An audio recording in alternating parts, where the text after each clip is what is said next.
On le lit ensemble, Josué 1, 6. « Fortifie-toi et prends courage, car c'est toi qui mettras ce peuple en possession du pays que j'ai juré à leur père de leur donner. Fortifie-toi seulement et aie bon courage en agissant fidèlement selon toute la loi que Moïse, mon serviteur, t'a prescrite. Ne t'en détourne ni à droite ni à gauche afin de réussir dans tout ce que tu entreprendras. Que ce livre de la loi ne s'éloigne point de ta bouche, médite-le jour et nuit pour agir fidèlement selon tout ce qui est écrit, car c'est alors que tu auras du succès dans tes entreprises. Alléluia. C'est alors que tu réussiras. Ne t'ai-je pas donné cet ordre? Fortifie-toi et prends courage. Ne t'effraie point et ne t'épouvante point. Alléluia. Car l'Éternel, ton Dieu, est avec toi dans tout ce que tu entreprendras. Josué donna cet ordre aux officiers du peuple. Parcourez le camp. Et voici ce que vous commanderez au peuple. Préparez-vous des provisions, car dans 3 jours, vous passerez ce Jourdain pour aller conquérir le pays dont l'Éternel, votre Dieu, vous donne la possession. Amen. La seule peur que nous devons avoir, c'est de nous-mêmes nous écarter de Dieu. Nous ne devons pas avoir peur du reste. Nous avons tellement peur, tellement d'angoisse, tellement d'inquiétudes inutiles, j'ai envie de dire, que nous devons les abandonner au Seigneur. Nous devons vraiment nous fortifier et prendre courage. En ce début d'été, je te l'ordonne et le Seigneur nous l'ordonne à nous, Église de l'Ariane, de nous fortifier et de prendre courage. De nous fortifier et de prendre courage. Ne t'ai-je pas ordonné de te fortifier et de prendre courage? Fortifie-toi seulement, aie bon courage, fortifie-toi. Il va le répéter. Fortifie-toi et prends courage, ne t'effraie point et ne t'épouvante point. Je crois qu'il y a tellement de choses pour lesquelles nous nous inquiétons et nous n'avons pas à nous inquiéter. La seule chose qui doit nous inquiéter, la seule chose dont nous devons avoir peur, frères et sœurs, amis, ce matin, c'est de s'écarter de la volonté de Dieu. C'est de s'écarter de Dieu lui-même. C'est la seule crainte que nous devons avoir. Josué 1,7, il est dit, fortifie-toi seulement et aie bon courage, en agissant fidèlement selon toute la loi que Moïse, mon serviteur, t'a prescrite. Ne t'en détourne ni à droite ni à gauche, afin de réussir dans tout ce que tu entreprendras. C'est la seule peur que nous devons avoir. C'est la seule crainte que nous devons avoir, c'est de nous détourner des commandements de Dieu. C'est de nous détourner de toute la loi de Moïse, et notamment de l'Ancien Testament, et maintenant aussi du Nouveau Testament. C'est la seule crainte que nous devons avoir en tant qu'enfants de Dieu, en tant qu'hommes, femmes qui marchons avec le Seigneur. La seule crainte que tu dois avoir, c'est de te détourner de la parole de Dieu et de ce qu'il nous a enseigné, de ce qu'il nous demande d'appliquer à notre vie. En agissant fidèlement, selon toute la loi, ne te détourne ni à droite ni à gauche. C'est la seule peur que nous devons avoir. Parce que c'est le seul risque que nous avons dans notre vie en tant qu'enfants de Dieu. Si nous restons fidèles dans la parole de Dieu, si nous restons fidèles à l'obéissance aux préceptes que Dieu a marqués dans sa Bible et dans sa parole, nous n'aurons rien à craindre, les amis.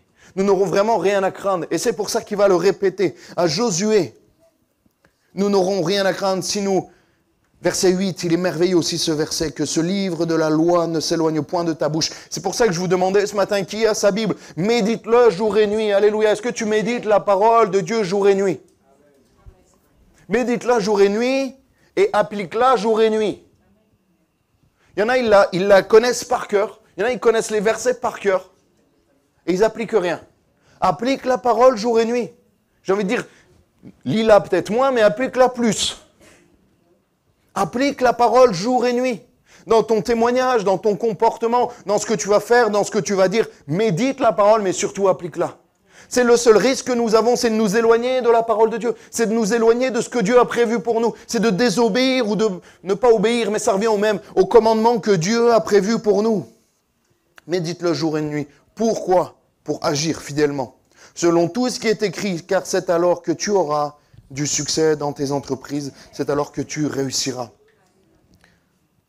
Notre plus grande crainte doit être la désobéissance au commandement de Dieu. De ne pas appliquer la parole de Dieu dans notre vie, que la Bible ne soit pas au cœur de notre vie. Il y a des gens qui s'étonnent que Dieu n'agit pas dans leur vie. Il y a des gens qui se disent, mais Dieu m'a oublié. Alors c'est toi qui as oublié Dieu. On voit leur vie qui est une vie complètement dissolue. Je ne parle pas de personnes qui s'approchent du Seigneur. Dieu fait grâce. À un moment donné, quand Dieu fait grâce, Dieu attend qu'on mette de l'ordre aussi dans nos vies, qu'on se conforme à sa parole, qu'on se conforme à ses commandements, qu'on mette à un moment donné des choses en place. Et si tu médites La parole jour et nuit. Moi, j'ai vu des personnes qui s'avançaient près du Seigneur, qui avaient des comportements ici, ça, c'était compliqué. C'était pas conforme parce qu'ils venaient d'arriver. Et au fur et à mesure, ils sont venus me voir. Des fois, j'ai même rien eu à leur dire. Ils venaient me voir, mais pasteur, je fais ça, mais en fait, c'est pas bon. J'ai lu dans la parole que c'était pas bon ce que je faisais. Ben voilà, tu as tout compris. Et au fur et à mesure, ils ont commencé. Si tu aimes le Seigneur, s'il a vraiment impacté ta vie, s'il a vraiment impacté ton cœur, tu vas vouloir lui plaire et tu vas vouloir enlever tout ce qui lui déplaît dans ta vie. Alléluia. Et ça va commencer à rentrer dans l'ordre petit à petit. Les choses que tu faisais avant et que tu lis maintenant dans la parole de Dieu, qui ne sont pas la gloire de Dieu, qui ne sont pas la volonté de Dieu, tu vas commencer à les enlever de ta vie. Amen. Amen, vous êtes là? Amen. Je vous récupérerai en septembre quand les températures baisseront. C'est en la mettant. La Bible nous dit, si je paraphrase, c'est en la méditant et en agissant fidèlement selon tout ce qui est écrit que Dieu pourra nous donner de la réussite dans ce qu'on entreprend. Parce que également, ce qu'on va entreprendre va être selon la volonté de Dieu. Donc Dieu va mettre son approbation dans ce qu'on va entreprendre, dans tous les domaines, professionnels, familiers, amicaux, dans tous les domaines. Dieu va mettre son approbation parce que tout va être fait selon la parole de Dieu. Tout va être fait à la vue de la parole de Dieu. Agis fidèlement selon ce que Dieu nous demande pour pouvoir bénéficier de sa protection et de sa bénédiction. Tu ne peux pas t'étonner, mon frère, ma soeur, mon ami, ce matin, que Dieu n'agisse pas dans ta vie si toi, tu n'obéis pas premièrement à ce qu'il te demande. On dit souvent, on arrive facilement. Il n'y a pas besoin de trop apprendre aux gens comment demander à Dieu. On sait assez naturellement faire, demander. Mais le Seigneur nous demande de faire également. Le Seigneur nous demande, bien sûr, pour des personnes qui sont inconverties, qui s'avancent près du Seigneur, il y a souvent quelque chose de miraculeux, il y a une action miraculeuse au-delà même de leur vie qui n'est pas forcément en accord avec la parole de Dieu, vu qu'ils ne connaissent pas. Ils sont dans un temps d'ignorance, comme dit la Bible. Mais une fois qu'ils ne sont plus dans l'ignorance, Dieu attend que leur vie soit mise en règle. Et Dieu attend que ta vie soit mise en règle pour pouvoir mettre son approbation, pour pouvoir rester en fait avec toi, tout simplement. Parce que quand tu désobéis à la parole de Dieu, Dieu ne peut pas rester. Quand tu désobéis au commandement que Dieu t'a laissé dans sa parole, Dieu ne peut pas approuver et Dieu ne peut pas bénir les plans qui ne sont pas les siens parce que tu fais selon ta volonté et non pas selon la volonté de Dieu. Mettons la parole en pratique, méditons-la jour et nuit.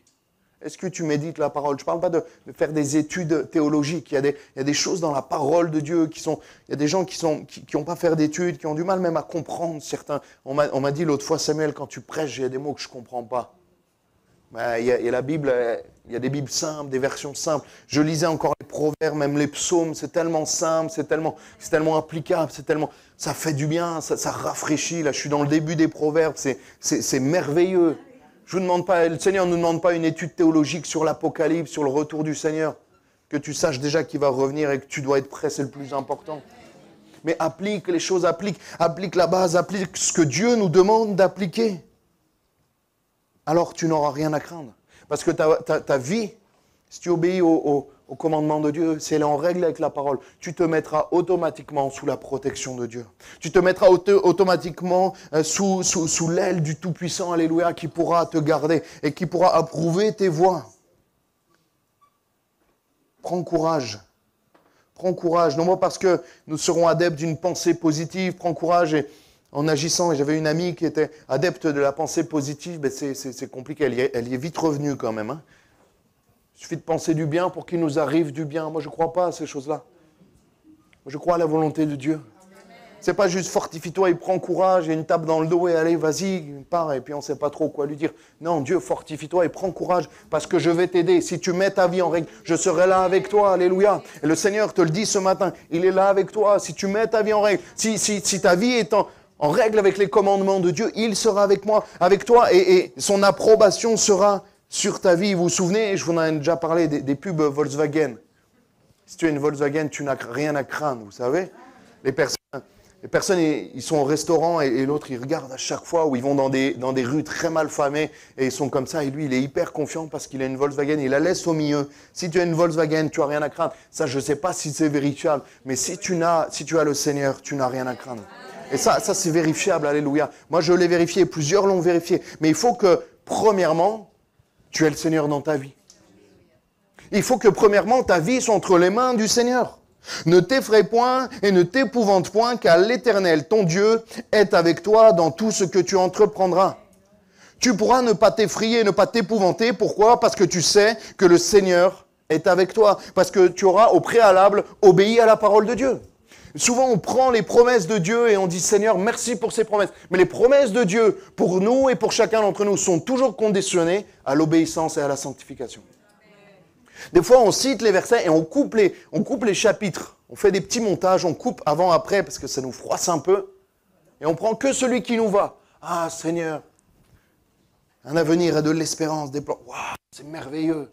Seigneur, veux nous bénir, alléluia. Mais avant, il faut méditer la loi de Moïse. Avant, il faut mettre en pratique. Il faut agir aussi en fonction de ça pour pouvoir bénéficier de ces choses-là. Pour pouvoir bénéficier du fait que l'Éternel, ton Dieu, est avec toi dans tout ce que tu entreprendras. Alléluia. On ne peut pas faire n'importe quoi dans ses choix, dans sa vie, vivre comme le monde vit, vivre en désaccord avec la parole de Dieu et s'étonner en retour que Dieu ne bénit pas notre vie, que Dieu n'agit pas quand on nous demande d'agir. Dieu nous demande premièrement de mettre notre vie en règle et après, on peut ne pas s'effrayer. Et après, on peut ne pas s'épouvanter parce que le Seigneur, bien sûr, est avec nous et va mettre son approbation divine sur notre vie. Alléluia. Josué 1,18, tout homme qui sera rebelle à ton ordre et qui n'obéira pas à ce que tu lui commandes sera puni de mort. Fortifie-toi seulement et prends courage. Il va encore relever Josué dans sa mission. Il va lui dire, t'inquiète pas, le reste c'est moi qui m'en occupe. Ceux qui te font du tort, c'est moi qui vais m'en occuper.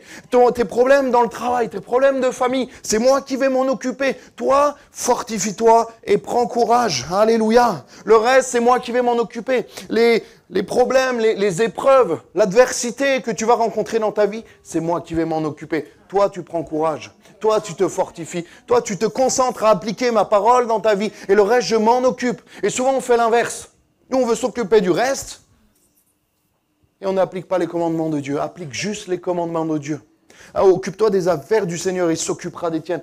Les amis, ce n'est pas juste une phrase bateau qu'on entend depuis des années, c'est une réalité. Occupe-toi des affaires du Seigneur. Plus ça va mal dans ta vie, plus tu dois t'occuper des affaires du Seigneur. Et mieux ça va dans ta vie, plus tu dois louer et remercier le Seigneur en tout temps. Alléluia. C'est une réalité. Moi, j'ai cette phrase que je ne comprends pas. C'est-à-dire, je ne suis pas venu, je ne viens pas en ce moment parce que je ne vais pas bien. C'est parce que tu ne vas pas bien qu'il faut venir prier, qu'il faut qu'on t'ajoute le mercredi à la liste des prières et qu'on prie tous ensemble, qu'on s'unisse dans la prière parce que justement, tu ne vas pas bien. Et quand ça va bien, tu viens et puis tu regardes la liste des prières et tu pries pour ceux qui ne vont pas bien parce que toi, avant, tu n'allais pas bien. Alléluia. Et que le Seigneur t'a relevé et que le Seigneur a agi. Amen. Deuxième partie que je voulais voir avec vous ce matin également, il va dire à Josué de se préparer. Préparez-vous des provisions. Car dans 3 jours, vous passerez ce Jourdain pour aller conquérir le pays dont l'Éternel, votre Dieu, vous donne la possession. Se préparer à vivre ce que Dieu veut que nous vivions. Le Seigneur a des provisions, a des projets, a des bénédictions en réserve pour nous. On doit s'en saisir. On ne doit pas juste les attendre comme ça. On doit aller les chercher. On doit les réclamer. On doit les saisir. On doit les prendre, j'ai envie de dire, pas de force, parce qu'elles sont là à notre disposition, mais on doit faire l'effort d'aller les chercher. Je pense qu'on a assez traîné en France et même dans le monde pendant trop longtemps. Le Seigneur revient. On doit se réveiller. Le Seigneur revient. Et nous, premièrement, Église de la Réane, on doit se réveiller. On doit aller de l'avant. On doit aller plus loin parce que le Seigneur revient bientôt. Et moi, je ne veux pas avoir de regrets. Je ne veux pas avoir de regrets quand je vais arriver au ciel en tant que pasteur, mais même pas pasteur en tant que chrétien. Et que le Seigneur va me montrer tout ce qu'il avait en réserve pour moi et pour notre Église. Et il va me demander, mais pourquoi vous ne les avez pas saisis? Pourquoi vous n'êtes pas saisis de ces bénédictions que j'avais en réserve pour vous? Pourquoi vous n'êtes pas saisis que j'avais d'autres choses pour vous? D'un autre niveau? Et on est resté peut-être par notre peur. Et on va le voir juste là. On le lit dans Nombre 13, 25. Il est merveilleux ce texte. Nombre 13, 25. À chaque fois que je vous dis les textes sont merveilleux, en fait c'est la Bible qui est merveilleuse, vous l'avez compris. Nombre 13, 25, on est ensemble, ça va?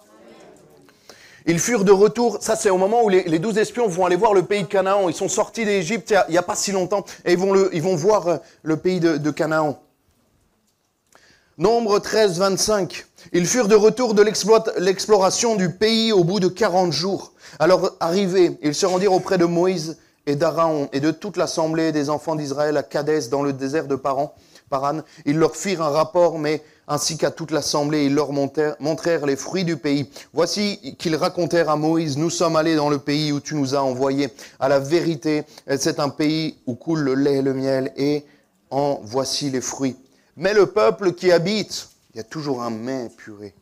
Mais le peuple qui habite ce pays est puissant. Les villes sont fortifiées, très grandes, et nous y avons vu des enfants d'Anak. Et il y a deux réactions face à l'adversité. Ils reconnaissent que c'est pas Moïse qui les a envoyés, c'est Dieu qui les a envoyés et qui leur a dit ce pays est le pays que je vous promets. Ce pays est le pays que j'ai prévu pour vous d'avance. Allez-y, allez voir si vous voulez. Ils reconnaissent, ils disent même c'est la vérité, il y a des fruits, il y a du lait, il y a du miel, mais... Et les mais vont te faire passer à côté de ce que Dieu a prévu pour toi. Les mais vont te faire perdre du temps. Les mais vont te faire perdre de l'énergie. Et pendant des années, tu vas perdre du temps parce que tu dis mais à ce que Dieu a prévu pour toi. On le lit ensemble. Deux réactions face à l'adversité. Il y a la réaction de Caleb et Josué. Il y a la réaction également des 10 autres espions. Nombre 13-30. Caleb fit taire le peuple qui murmurait contre Moïse. Il dit, montons, emparons-nous du pays, nous y serons vainqueurs, alléluia. Il regarde pas ce qu'il y a à côté. Il a dit, le Seigneur nous l'a donné, ben on va juste y aller. On va juste obéir au Seigneur, parce qu'il nous a dit qu'on allait y aller, ben on y va. Verset 31. Mais les hommes qui étaient allés avec lui dirent, nous ne pouvons pas monter contre ce peuple, car il est plus fort que nous. Ils décrirent devant les enfants d'Israël le pays qu'ils avaient exploré. Ils dirent, le pays que nous avons parcouru pour explorer est un pays qui dévore ses habitants. Il n'y a plus de lait, il n'y a plus de miel, il n'y a plus de fruits. C'est un pays qui dévore ses habitants. Tous ceux que nous y avons vus sont des hommes d'une haute taille et nous avons vu des géants, enfants d'Anak, de la race des géants. Nous étions à leurs yeux comme des sauterelles. Ils ne sont pas du tout dans l'abus. Ils ne sont pas du tout dans l'orientation de leur peur, de leur crainte. Parce qu'ils vont passer à côté de ce que Dieu a prévu pour eux, parce qu'ils ne sont pas prêts à recevoir ce que Dieu a prévu pour eux. Ils vont passer à côté de ce que Dieu veut qu'ils prennent, à cause de leur peur, à cause de leurs inquiétudes, à cause de leur raisonnement. Caleb ne va pas leur dire que c'est faux. Peut-être que Caleb a vu des géants également. Peut-être qu'ils sont vraiment costauds. Mais en fait, Caleb va même pas en parler. Pourquoi ? Parce qu'avec la conclusion, il n'est pas d'accord. Caleb, il va dire... Il va faire taire le peuple et il va dire, montons, emparons-nous du pays, nous y serons vainqueurs, même s'il y a des grands, même s'il y a des costauds, même si c'est les plus grands de la terre. Mais Dieu nous a dit, ça doit suffire. Dieu nous a dit, vas-y, dans 3 jours, prépare tout le peuple, vous allez y aller parce que c'est ma volonté. C'est ce que Dieu a dit, nous devons nous y appuyer. Peu importe ce qui se passe autour, peu importe les éléments qui sont contraires ou pas, ce que Dieu a dit, nous devons foncer, j'ai envie de dire tête baissée, droit devant. Parce que nous devons obéir à la volonté de Dieu. Peu importe les éléments. Si Dieu t'a dit quelque chose, si Dieu t'a fait une promesse, garde-la. Garde-la. Même si tous les éléments vont à l'inverse de cette promesse. Même si ça a l'air de s'empirer, même si tu te dis, plus ça va, plus je m'éloigne de cette promesse. Si Dieu t'a fait une promesse, garde-la. Et appuie-toi sur elle. Et tu te dis, comme Caleb, peu importe si on est des sauterelles, peu importe s'il y a des géants, peu importe s'il y a des murailles dans toute leur ville fortifiée, Dieu me l'a dit, je m'appuie sur elle, alléluia. Et je ne regarde pas ce qu'il y a autour. Je ne regarde pas ce qu'il y a autour, alléluia. À ce moment-là, du texte qu'on vient de lire, de Nombre 14, le peuple veut se rebeller et destituer Moïse. Et même retourner en Égypte, c'est terrible. Ils veulent virer en fait Moïse. Ils veulent prendre quelqu'un d'autre et on voit qu'ils veulent même retourner en Égypte. Et les éléments peuvent te faire des choses complètement illogiques, complètement insensées. Ils veulent retourner en Égypte où ils étaient esclaves. Ils veulent renvoyer Moïse qui les a sortis de l'esclavage. Ils veulent renvoyer Moïse qui est pourtant institué et instauré par Dieu. Et on va le voir ensemble. Nous ne pouvons pas monter contre ce peuple car il est plus fort que nous. Et la peur va t'immobiliser. La peur va te faire rater la volonté de Dieu à cause de tes pensées. À cause de ce que tu pourrais avoir dans ta tête. La peur va te faire regarder l'épreuve plutôt qu'au Seigneur. La peur va te grossir l'adversaire et minimiser la perception que tu as de la puissance de Dieu. On le voit, nous sommes comme des sauterelles. La peur, l'angoisse, le manque de foi va augmenter l'épreuve, va augmenter les adversaires et diminuer, selon eux, la puissance de Dieu. C'est l'inverse que l'on devrait faire. Plus les adversaires sont grands, plus on devrait regarder à la grandeur de Dieu qui n'est pas puissant, qui est tout puissant. Alléluia. Peu importe les sauterelles, peu importe les géants, peu importe tout ce que vous voulez.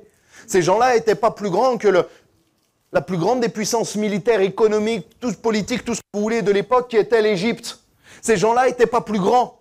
Ces gens-là n'étaient pas plus forts. Ils avaient déjà oublié ce que Dieu avait fait dans leur vie. Ils avaient déjà oublié que Dieu les avait délivrés avec les 10 plaies d'Égypte. Ils avaient déjà oublié que Dieu venait de les libérer, notamment en traversant la mer. Ils avaient oublié tout ça. Ils sont focalisés sur leur adversaire. Et la peur va te faire focaliser sur tes adversaires au lieu de focaliser sur la puissance de Dieu. Focalise sur la puissance de Dieu. Peu importe tes adversaires, peu importe ton épreuve, Dieu est plus grand. Il y avait un homme parmi ces 12 espions, en plus de Caleb, cet homme était Josué. On le lit, Nombre 14, verset 6, Alléluia, je suis en forme, je ne sais pas si c'est le début des vacances. Je ne sais pas ce que c'est, mais Alléluia, j'aime ce texte. Nombre 14, verset 6. Et parmi ceux qui avaient exploré le pays, Josué, fils de Nun, et Caleb, fils de Jéphuné, déchirèrent leurs vêtements. Là, ils sont honteux devant Dieu. Ils se demandent pardon au Seigneur. C'était un symbole de se repentir devant Dieu parce que le peuple faisait n'importe quoi. Et parlèrent ainsi à toute l'assemblée des enfants d'Israël. Le pays que nous avons parcouru pour l'explorer est un pays très bon, excellent. Alléluia. Si l'Éternel nous est favorable, alléluia, il nous mènera dans ce pays et nous le donnera. C'est un pays où coule le lait et le miel. Seulement, ne soyez point rebelles contre l'Éternel et ne craignez point les gens de ce pays, car ils nous serviront de pâture. Ils n'ont plus d'ombrage pour les couvrir. L'Éternel est avec nous, ne les craignez point. L'Éternel est avec toi, ne crains pas. L'Éternel est avec toi, ne crains point. L'Éternel est avec toi, ne crains point. Est-ce que tu le réalises? Est-ce que tu le réalises? La première fois, c'est Caleb qui va prendre la parole. Et la deuxième fois, Josué va commencer à prendre la parole et dire, mais là, il y a un problème. Dieu nous l'a dit. Il ne va même pas parler des géants. Il ne va même pas en parler. Seulement, ne soyez pas rebelles. Il va parler de nous. Parce que souvent, le problème, il ne vient pas de l'extérieur. Il ne vient pas de l'ennemi. Arrêtez de me parler de l'ennemi tout le temps. Le problème, il vient de toi. Il vient de toi, de tes peurs, de tes craintes, de ton manque de foi et de ta fébrilité, de peut-être ta peur d'avancer avec le Seigneur. Ne remettons pas tout sur l'ennemi, les amis. Parce que là, en fait, peu importe l'ennemi, Dieu est plus puissant. Peu importe ce qu'il essaye de faire, Dieu est plus puissant. Et Josué, il remet un peu dans le contexte, il met un peu l'église au milieu du village pour dire, mais en fait, peu importe ce qu'il y a en face, Dieu est plus puissant. Le seul problème qu'on a, c'est qu'on est rebelle. Le seul problème, c'est pas eux, c'est nous. Le seul problème, c'est pas ton péché, c'est pas tes ennemis, c'est pas l'ennemi de nos âmes, c'est toi. Moi, mon plus grand ennemi, c'est moi-même. On va dire la chair est faible, c'est moi-même. Mon plus grand ennemi, ma plus grande crainte, c'est moi. Parce qu'il n'y a que moi qui peux m'écarter de Dieu. Il n'y a que moi qui peux m'écarter par mes choix de la protection de Dieu. L'autre, il va essayer, ça fait 10 000 ans, 50 000 ans, je ne sais pas depuis combien de temps il essaye, mais il est là pour ça. Mais moi, c'est mes choix. Lui, il peut essayer des choses, mais à la fin, ça sera mes choix qui vont déterminer si je reste sous la protection de Dieu ou pas. Ne soyez pas rebelles. Si l'Éternel nous est favorable, il nous mènera dans ce pays et nous le donnera. Alléluia. Seulement, ne soyez point rebelles contre l'Éternel. Ne craignez pas les gens de ce pays, car ils nous serviront de pâture. Alléluia. C'est-à-dire qu'on va leur marcher dessus. Amen. Spirituellement, hein, commencez pas à écraser les gens. Ils n'ont plus d'ombrage pour les couvrir. L'Éternel est avec nous. Ne les craignez point. Alléluia. À ce moment-là, Josué s'appuie uniquement sur la promesse de Dieu. C'est le plus important. À ce moment-là, Josué s'appuie uniquement sur la promesse de Dieu. Ok, ils sont grands et forts. Ok, leurs villes sont fortifiées. Ok, on est 5, 600 000, 1 million dans le désert. On n'a pas d'armée, on n'a pas d'armes, mais on a Dieu avec nous. Alléluia. Ok, on est peut-être 80. Ok, on est peut-être dans une des maisons les plus fatiguées de l'Ariane. Ok. Mais on est 80, mais il y a le Seigneur.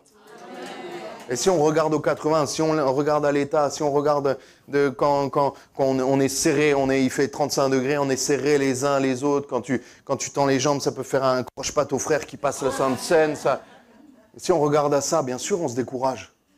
Mais regardons au Seigneur, regardons aux promesses de Dieu.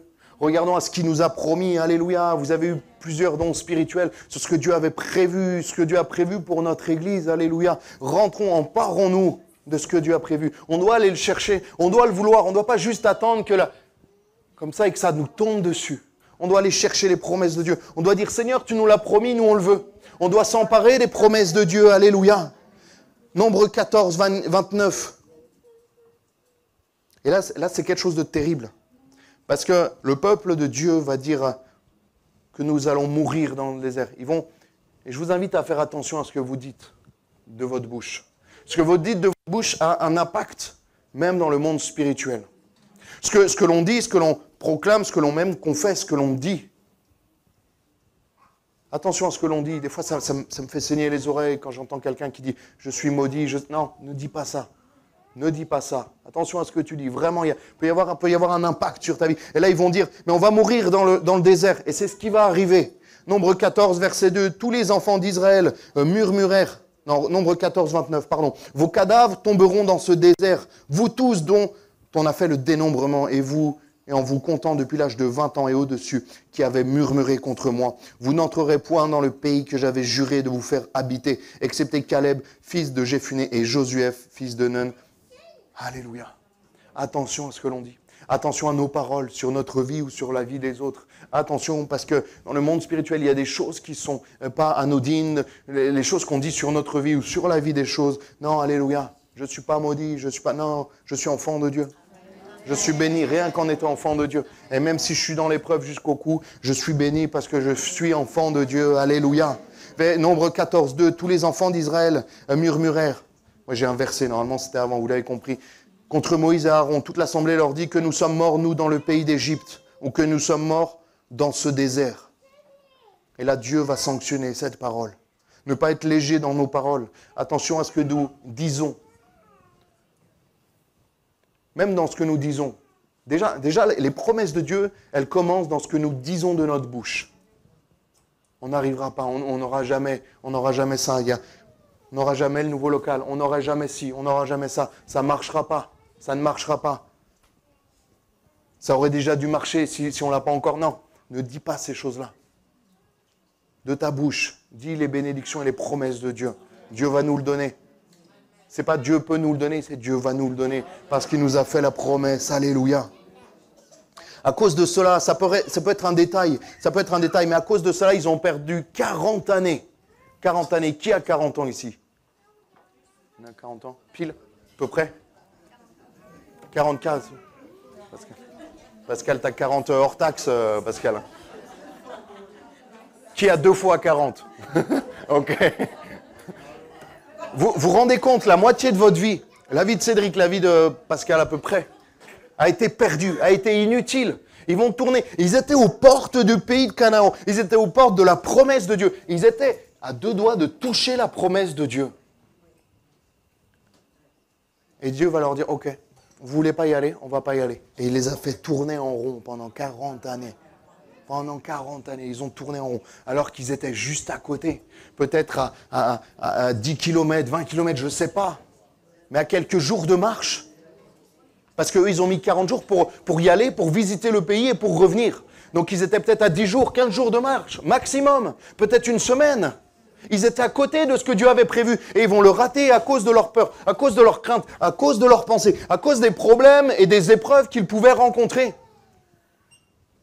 Et les épreuves peuvent te faire perdre du temps, de l'énergie. On voit même que dans ce texte, il y a une génération qui va passer. Toute la génération, il est dit là, de ceux qui ont plus de 20 ans jusqu'à... Toute une génération va passer. Toute une génération qui a manqué de foi, qui n'a pas réussi à rentrer dans les promesses de Dieu. Toute cette génération-là va passer à côté de ce que Dieu avait prévu pour eux. Il est temps d'avancer, les frères et sœurs. Il est temps d'arrêter de tourner en rond. Il y a des gens, je veux le dire avec beaucoup d'amour, mais avec beaucoup de peine, il y a des gens qui tournent en rond depuis 40 ans, depuis 20 ans, depuis 10 ans, spirituellement, et qui ne se saisissent pas des promesses que Dieu a pour eux, qui ne rentrent pas dans ce que Dieu a prévu pour eux, pour les projets de paix et non de malheur, l'avenir et de l'espérance. Il y a des gens, ils subissent leur vie chrétienne, il y a des gens, ils sont comme chétifs, comme subissant leur vie chrétienne. Arrête de subir. Tu as le Seigneur avec toi, tu n'as rien à craindre. Tu as le Dieu éternel. Purée, les amis, est-ce qu'on réalise, Josias le disait en introduction, est-ce qu'on réalise devant qui on est? Est-ce qu'on réalise à qui on appartient, alléluia, au Dieu qui a créé le ciel et la terre? Celui qui a créé l'univers. On parlait avec Nathan et les jeunes hier de l'univers, de l'immensité, de quoi? Comment ça s'appelle là déjà? Je suis pas très bon. L'espace, tout ça, là, la galaxie, les galaxies, tout ça. Vous moquez pas de votre pasteur. Et on disait, mais c'est impressionnant quand même. C'est infini. Gerson, elle disait, ça faisait un peu peur. Mais moi, ça me fait un peu peur. C'est tellement grand, tellement puissant. Et mon Dieu, il gère tout ça. Et mon Dieu, il a créé tout ça. Et mon Dieu, il tient la terre dans sa main, comme ça, elle tient, ça tourne. Je ne vais pas prendre le risque de dire qui tourne autour de qui, parce que vous allez me... Ça tourne bien, depuis des milliers d'années. Et c'est mon Dieu qui le tient. Et moi, j'aurais peur d'un gars qui est un peu plus grand que la moyenne. Moi, j'aurais peur d'une muraille en pierre, alors que la Bible me dit dans les psaumes que les montagnes fondent devant lui. Que tout tremble, que c'est lui qui a mis une limite à la mer. Quand il va dire à Job, mais tout ça, c'est toi qui fais ça, c'est toi qui... Les derniers chapitres de Job, ils sont merveilleux, les amis. Et il va dire à Job, mais c'est toi qui fais ça, c'est toi qui mets une limite à la mer, c'est toi qui tiens toutes les saisons, tous les fruits, tout ça, c'est toi qui le tiens. Non, c'est moi. Alors fais-moi confiance. Fais confiance au Seigneur ce matin. Ne passe pas à côté des promesses de Dieu. Tu as peur à cause de tes craintes. C'est tellement puissant d'avoir le Seigneur avec nous. C'est tellement grand, c'est tellement... Enfin, ça fait la différence, quoi. C'est comme un jeu de cartes, vous savez. Je ne suis pas très fort en jeu de cartes, mais il y a des cartes, c'est la plus forte, tu vois. Tu la mets, ça finit le jeu. Le plus 4, la Uno, ou même... Ça termine le jeu, quoi. Mais Dieu avec nous, ça termine le jeu. Il n'y a plus de discussion. Il n'y a plus de débat. Il n'y a plus de oui, mais ils sont grands. Purée, il est costaud, lui. Mais Dieu est avec moi. Si Dieu est avec moi, qui sera contre moi? Personne. Personne ne sera contre moi. Et dernière et troisième partie, les amis, vous me laissez 5 minutes? Prends courage pour te saisir de ce que Dieu veut nous donner. Une autre fois que Dieu va dire, prends courage à Josué, la première fois d'ailleurs. Non, pas la première fois, c'est la première fois c'est dans Nombre. Après, il y a Deutéronome. Deutéronome 31:7. Première fois, il va utiliser Moïse. Moïse appela Josué et lui dit en présence de tout Israël, fortifie-toi et prends courage, car tu entreras avec ce peuple dans le pays. Au travers de la bouche de Moïse, Dieu va parler à Josué. Dieu l'avait dit à Moïse concernant Josué qu'il ferait rentrer le peuple dans le pays promis. Et Josué, ça a suffi pour avoir de l'assurance. Dieu me l'a dit. Peu importe ce que le peuple va dire, il va murmurer, ils vont faire des veaux d'or, des bêtises, ils vont retourner en Égypte, peu importe. Mais moi, je vais dans le pays promis. Dieu me l'a dit, ça suffit. Ça, en fait, ça ferme le débat. Mais des vraies promesses. Pas des promesses, parce que je rencontre de plus en plus de Dieu m'a dit, et Dieu leur parle toutes les 30 secondes, et des fois, Dieu leur parle à l'inverse de la parole de Dieu. Et là, je me dis, mais je ne comprends plus, moi. Non, Dieu m'a dit, mais des vraies promesses de Dieu. Quand Dieu te parle, ça doit te suffire. Quand Dieu te parle, et quand Dieu nous parle, au travers notamment de la parole de Dieu. Quand Dieu te parle, véritablement, note-le. Moi, j'ai des notes dans mon téléphone avec la date et avec l'heure, à l'endroit où j'étais. Dieu m'a parlé au travers de telle personne. Dieu m'a dit ça. Vous allez vous moquer, mais c'est pas grave. Un matin, il y avait des difficultés dans mon départ, là où je devais aller. Les églises, c'était compliqué personnellement. Je me lève. Un matin, c'était mon jour de congé. Je vais à la boulangerie en face de chez moi. C'est bizarre. Hein. J'étais en short, j'étais vraiment détendu. Et là, le Seigneur me dit, j'étais sur la route. Je n'avais pas lu la Bible, je n'avais pas passé une demi-heure avec le Seigneur, je n'avais pas intercédé toute la nuit. Il me dit, je garderai ton départ et ton arrivée. Mais simplement. Je n'ai pas entendu de voix audible, il n'y a pas un panneau lumineux qui est apparu comme ça, mais juste je garderai ton départ et ton arrivée. Juste ça. Et voilà, plus rien. Mais ça, je l'ai noté. J'ai noté la date, j'ai noté l'endroit et j'ai dit, Seigneur, parce qu'il savait que j'allais passer par des difficultés, notamment au travers de ce changement, et je peux dire maintenant qu'il a gardé mon départ et mon arrivée. Mais je me suis appuyé sur cette promesse, je me suis appuyé sur ces choses-là. Dernier verset, avant-dernier verset, Deutéronome 31:23. Encore une parole de Dieu pour Josué. L'Éternel donna ses ordres à Josué, fils de Nun. Il dit, fortifie-toi et prends courage. Ce n'est pas le même verset à chaque fois, c'est d'autres versets où il lui dit exactement pareil. Il est si, fortifie-toi et prends courage de Dieu pour Josué. Car c'est toi qui feras entrer les enfants d'Israël dans le pays que j'ai juré de leur donner, et je serai moi-même avec toi. Alléluia, ça doit te suffire. Le Seigneur est avec toi. Crains juste de ne pas être avec le Seigneur. Parce que si tu es avec lui, lui sera avec toi automatiquement. Ne pas craindre, ne pas passer à côté de ce que Dieu a prévu pour nous. Les promesses de Dieu faites par les hommes même sont toujours confirmées par Dieu. Les promesses que Dieu nous fait au travers des hommes sont toujours confirmées par Dieu et par sa parole. Amen. C'est important. La peur peut te faire passer à côté des projets de Dieu pour toi ou les retarder. On va fermer nos yeux, on va prier simplement. Ils ont passé 40 années à tourner dans le désert à cause de leur peur. Ainsi le Seigneur a fait une promesse, garde-la. Habakkuk 2, verset 3. Car c'est une prophétie dont le temps est déjà fixé. Elle marche vers son terme. Elle ne mentira pas. Si elle tarde, attends-la. Car elle s'accomplira certainement. Amen. Seigneur, je... Sing his praise aloud. Sing his praise.